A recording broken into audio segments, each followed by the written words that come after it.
Hello there. Please take a seat, get comfy while I read to you a chapter from God's Own Party, a book about the rise of the fundamental Christian right in the United States through the mid 1900s. I'm currently on chapter 3, God and Country During the Kennedy Presidency. 5 days before the voters went to the polls to choose between Richard Nixon and John F. Kennedy in 1960, Billy Graham stood beside the Republican presidential candidate on a platform in Columbia, South Carolina, underneath a banner that said, "Dixie is no longer in the bag," and delivered an invocation. Graham's presence at one of Nixon's final campaign rallies before the election was a sign of evangelicals' growing political influence. Graham was so important to the Republican campaign that a reporter asked Nixon at a press conference if he was considering the evangelist for a cabinet position. Nixon brushed off the question, but conservative Protestants were indeed some of the most loyal supporters. He received unofficial endorsements not only from Billy Graham, but also from the National Association of Evangelicals, the Southern Baptist Convention, several Protestant denominations, and Southern fundamentalists such as Bob Jones Jr. and John R. Rice. In a rare moment of political ecumenism, fundamentalists and evangelicals were united in a campaign to keep a Catholic out of the White House. But their power vanished with Kennedy's victory. Over the next 5 years, evangelicals saw a major gain of the previous decade evaporate. They lost their influence at the White House. They failed to stem the cultural liberalism that had been sweeping social changes of the decade. They watched in dismay as the federal government appeared to become increasingly secular. In response, conservative Protestants had to re-examine their notion of American national identity and their place in the political sphere. Evangelicals, who had been allies of Eisenhower, began to think of themselves as defenders of traditional American values, attempting to reclaim their nation from hostile political institutions. The presidential election of 1960. Evangelicals and fundamentalists campaign against Kennedy, which was an attempt to maintain a nation's explicitly Protestant identity, put them at odds with an increasingly pluralistic nation. A generation earlier, Protestants from across the theological spectrum had united against the nation's first Catholic presidential nominee, Al Smith. By the 1940s, such overt anti-Catholicism was already beginning to weaken, and the NAE was fighting a difficult battle against the Catholic political influence. The Cold War gave Catholics a chance to prove their American patriotism, further integrating them into the mainstream. In 1955, Will Herberg's widely circulated Protestant Catholic Jew argued that the religious differences were no longer a divisive force in America, and that the nation's three major religious traditions champion the same basic American values. By 1960, many Americans thought that the nation had become sufficiently tolerant to elect a Catholic president. Conservative Protestants, however, argued that the Catholic president was a threat to religious liberty. The nation's founding documents were products of a Protestant religious heritage, and they thought a Catholic president would take orders from a church hierarchy opposed to religious freedom. By connecting constitutional liberties to their own religious faith, conservative Protestants posed as guarantors. What the fuck is that word? Guarantors. I learn new words every day. Of American democracy. In the early stages of Kennedy's campaign, even some liberal Protestants agreed with the evangelicals. Protestants and other Americans united for the separation of church and state refused to criticize Kennedy by name, but the organization repeatedly questioned the ability of a Catholic president to govern free of church influence. In April 1960, G. Bromley Oxnam, a Methodist clergyman, leading figure in the National Council of Churches, said that while he did not oppose the idea of a Catholic president per se, he felt uneasy about the prospect. He would demand that any Catholic presidential candidate make a convincing case that he would not be influenced by the Catholic Church's official position on such policy matters as federal funding of the birth control distribution or aid of parochial schools in an unabashed display of anti-Catholicism. Norman Vincent Peale, a mainline Protestant minister from New York, joined the evangelicals from Christianity Today to form Citizens for Religious Freedom, whose sole purpose was to declare Kennedy a threat to the separation of church and state. Kennedy assuaged the doubts of mainline Protestants by meeting with prominent ministers in Houston in September 1960 and answering a battery of questions about the way in which his faith would influence public policy. Several leading Protestants responded by withdrawing their earlier criticisms of the senator's religion. Peale resigned from the Citizens for Religion's Freedom and announced that there would be no reason why a Catholic should not be president. Most mainline protest ministers did not want to appear to be anti-Catholic bigots. Evangelicals, by contrast, increased their criticism of Kennedy as Election Day arrived. Churches that had not been previously engaged in partisan activities were transformed into centers of a grassroots campaign against Kennedy. The NAE's official publication, United Evangelical Action, urged pastors to conduct voter registration drives outside of their churches. Pastors should not hesitate to use their sermons to impress upon church members the responsibility of voting, the magazine suggested, and they should ask for a public show of hands to find out how many people in their congregation had not yet registered to vote. The premier northern evangelical institution of higher education, Wheaton College, gave free mailing privileges to students who wished to send campaign literature for Nixon. Christian Today tried to maintain an appearance of balanced reporting, but few readers could have had any doubt that the editors intended to vote for Nixon in November, especially after they signed a statement saying that the religious issue was a major factor in the presidential election and that any Catholic would face extreme pressure from the Vatican to make America's foreign policy conform to the desires of the Catholic Church. Separatist fundamentalists also joined the campaign against Kennedy, arguing that a Catholic posed a danger to the Americanism that they had been campaigning for in the last decade. If Kennedy is a good Catholic, his religion requires him to owe the first allegiance to the Pope, and not to the United States, Bob Jones Jr. said. I am tolerant enough to believe that a Catholic has the constitutional right to be president, but I will not compromise my convictions for voting for him or refusing to speak out against him. Southern denominations that had traditionally eschewed political pronouncements joined the fray. Most of the leading magazine editors of the historically non-political Churches of Christ expressed opposition to Kennedy, and in October 1960, NBC filmed one of the denomination's Nashville preachers delivering a sermon on the dangers of Catholicism and its threat to religious liberty. Pentecostals, who had once been among the most apolitical evangelicals, likewise took public stands against Kennedy.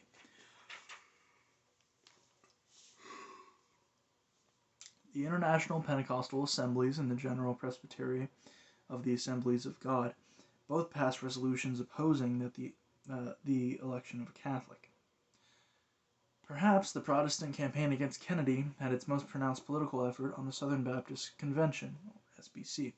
Southern Baptists had avoided increasing political activities of other evangelicals and fundamentalists during the 1950s, but the denomination's leaders launched an all-out offensive against the Kennedy campaign.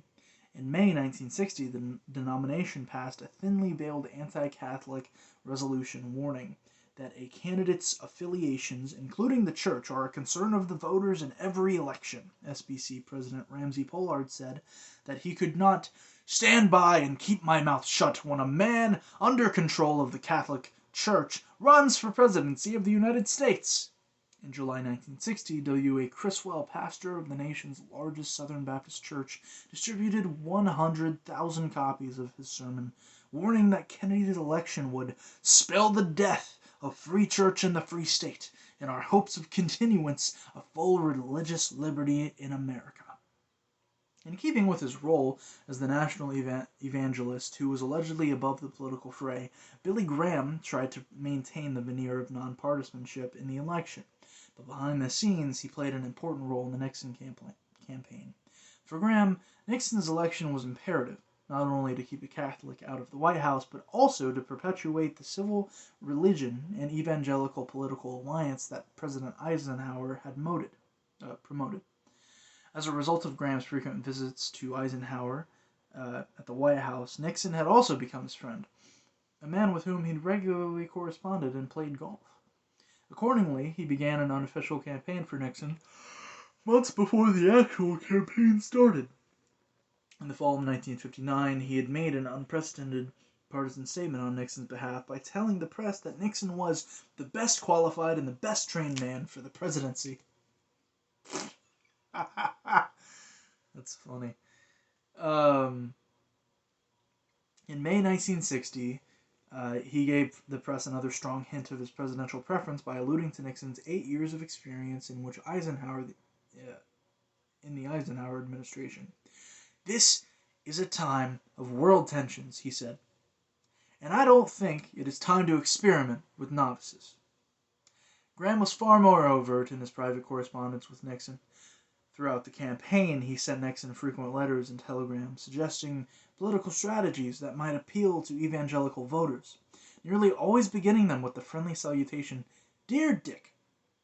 Nixon should attend church, and regularly and faithfully from now on, in order to appeal to the religious-minded people in America. Graham told the vice president in November 1959. He suggested ways in which Nixon could recapture the farm vote, appeal to Southerners, and avoid controversy on the foreign policy. He polled religious and political leaders to ask what their concerns were, and the reports of these to Nixon.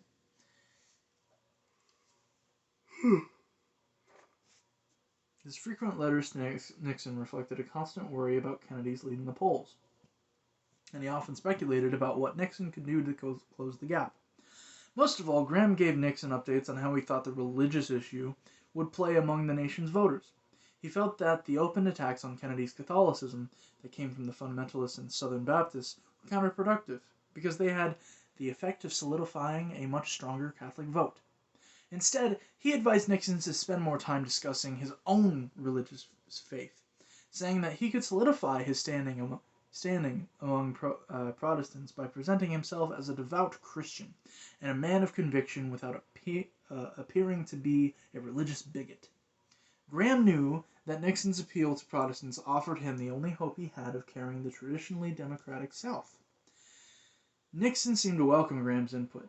He responded promptly to all of his letters, usually agreeing with his suggestions. He accepted Graham's invitation to appear at one of his crusades in the summer of 1960, yet, in practice, Nixon rarely acted on Graham's advice.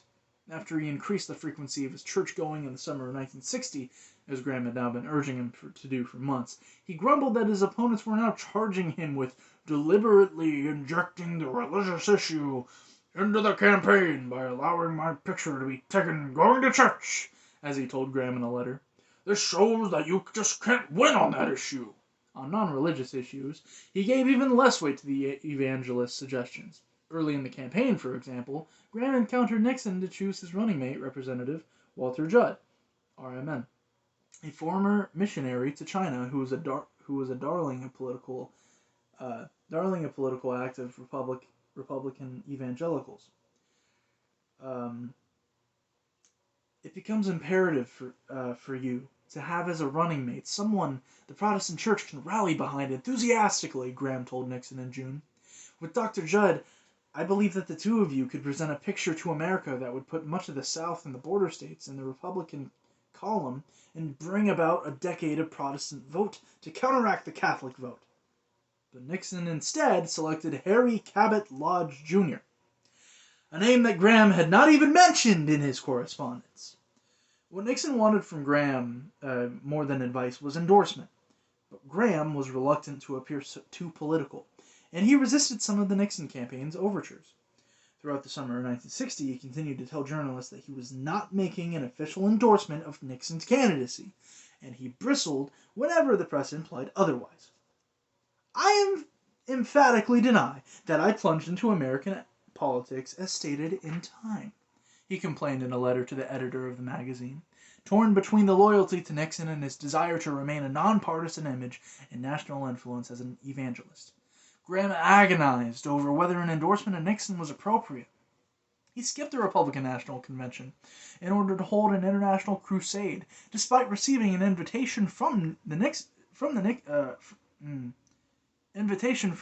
campaign to lead the convention's opening prayer.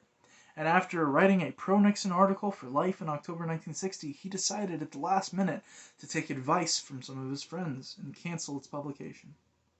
Several times throughout the campaign, he promised Nixon that he would make an official endorsement of his candidacy, but each time he backed off. In the spring, he said that he would make the endorsement at Meet the Press in early June. When he failed to do so, he told Nixon that he would probably come out for him officially in October, but then, in late September, he decided against this direct endorsement. We already have witnessed what the press will do to Norman Vincent Peale, he told Nixon. I cannot possibly get involved in the religious issue, not only because they would crucify me, but they would eventually turn it against you. So I must be extremely careful. Yet he assured Nixon that even though he was trying to avoid indications of partisanship while in public, privately I intend to do all in my power to help you get elected. Graham kept his promise to work privately on Nixon's behalf. He sent a letter to the 2 million people on the mailing list to encourage them to organize their Sunday school classes and churches and get out to the vote. He met individually with key evangelical leaders with whom he thought had some political influence. He cornered Martin Luther King Jr. at the Baptist World Alliance and tried to dissuade him from voting for Kennedy, as the civil rights leader apparently intended to do. King proved to be a tougher sell than white evangelicals, but Graham felt that after 3 days of conversation with him, he had made some progress. I think I at least neutralized him, Graham reported to Nixon. If you could invite him for a brief conference, it might swing him. He would be a powerful influence. At the urging of the NAE leader, J. Elwin Wright, Graham arranged for 25 anti-Kennedy evangelical preachers to meet him in Montreux, Switzerland, a location safely removed from prying journalists. The group, which included NAE leader Harold Okinga, as well as L. Nelson Bell, discussed political strategy. If Nixon's Protestant religious identity were publicized amongst ministers, particularly in the South, the Republican candidate might be in line up an evangelical voting bloc large enough to secure the victory, they decided. To accomplish this end, the NAE formed the Citizens of Religious Freedom in Washington, D.C. in early September. Publicly, Nixon distracted himself from any attempt to inject religion into the campaign, but privately his campaign encouraged endorsements from Protestant ministers. In 1959, near the beginning of the presidential campaign, Nixon met with Okinga in Boston after receiving a pledge of his support. In early 1960, Nixon campaign also hired a lesser-known evangelical representative, Orland K. Armstrong, to reach out to Protestant ministers.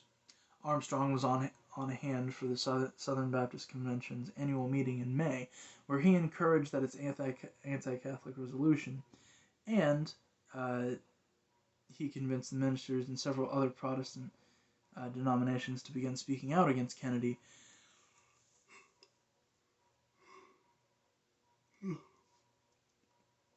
Nixon had the private support of many evangelicals. More than anything, he wanted public endorsement from Graham.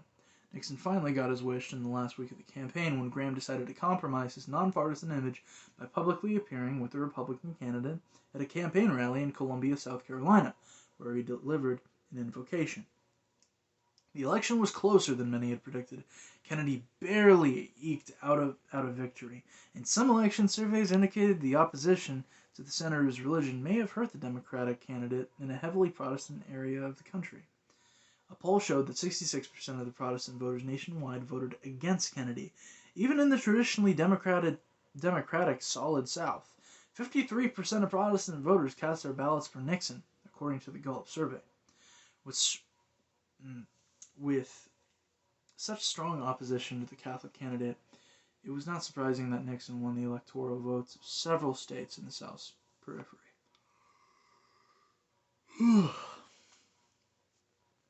Nevertheless, Kennedy's win delivered a shocking blow to the thousands of conservative Protestant pastors who had united in a campaign against him. Some were at first unable to accept the reality of the Catholic president. 3 weeks after the election, G. Archer Weniger, conservative Baptist pastor in San Francisco, and a member of the board of directors for Bob Jones University, urged readers for his fundamentalist newsletter to continue to pray the election officials would declare a Republican victory based on a favorable recount. When that did not happen, the California pastor contented himself with publishing occasional articles denouncing Kennedy for his profane language and speculating about what might have been if events had gone differently during the presidential campaign. Bob Jones Sr. blamed Billy Graham for Nixon's defeat. Even though Graham had worked tirelessly on Nixon's behalf and joined him on campaign trail in South Carolina, Jones claimed that the evangelist's unwillingness to issue a direct endorsement had cost Nixon the election. A straightforward statement by Billy would have influenced enough votes to have made the difference, Jones grumbled. Graham himself may have felt that way too. Several months after Nixon's defeat, he wrote a long, agonizing letter to Nixon, in which he came close to reproaching himself for not having done more to help his favored candidate. On election night, he said he had felt a deep sense of remorse and almost guilt that somehow I had failed. But most evangelicals soon stopped blaming themselves or each other for Nixon's defeat, and instead prepared for a long-term loss of Protestant influence government. We have felt like a death of a loved one had taken place. Not the death of an individual, but the death throes of the nation, L. Nelson Bell said immediately after the election. The country now faced a slow, completely integrated, and planned attempt to take over our nation from the Roman Catholic Church. As Bell looked back on the campaign, he could not help but to think of it as a heroic last stand against the forces of evil.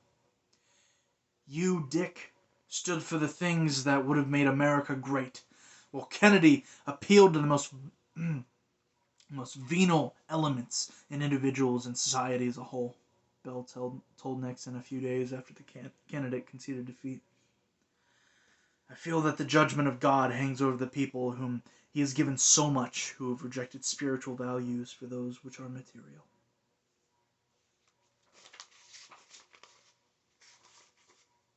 Holy shit. Okay. That's, my voice is starting to get grating, and I'm getting tired. So,